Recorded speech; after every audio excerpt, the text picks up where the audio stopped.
আসসালামু আলাইকুম। এই যে আমাদের মহারাজা সাহেব। মহারাজা, আপনি কেমন আছেন? আসসালামু আলাইকুম।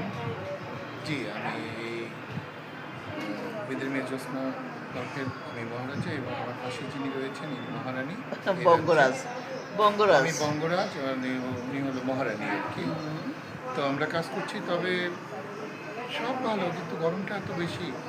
যদিও আমাদের দুইজনের অভ্যাস আছে, ওনার 42 বছর, আমার 30 বছর। তার মানে বলতে চাচ্ছেন আমি 42 বছর, আমি অনেক বছরের, মানে আমি বুড়া হয়ে গেছি। আপনি না না না, আপনি জোয়ান আপনি হয়ে গেছেন। আপনি চলচ্চিত্রে নায়িকা হিসেবে এসেছেন, নায়িকা হিসেবে অনেকদিন কাজ করেছেন। তারপরে আপনাকে আমি মার ক্যারেক্টারে আমি যখন আসছি তখন থেকে আমি আপনাকে নিয়ে আমার সঙ্গী হিসেবে কাজ করছি বিভিন্ন ছবিতে আর কি।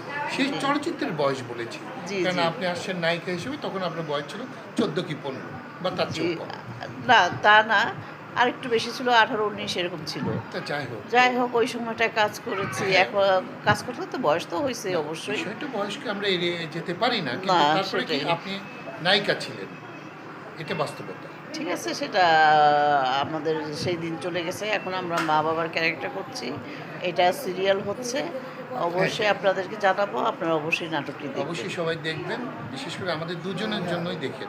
ইনশাআল্লাহ। না, সবার জন্যই দেখবে। আর সবাই থাকবে, পরিচালক সবার হচ্ছে জন্য দেখবেন। শফিক সাগর পরিচালিত, রিপন মিয়া প্রযোজিত। প্রযোজিত। এই রিপনের চ্যানেলের নাম কি?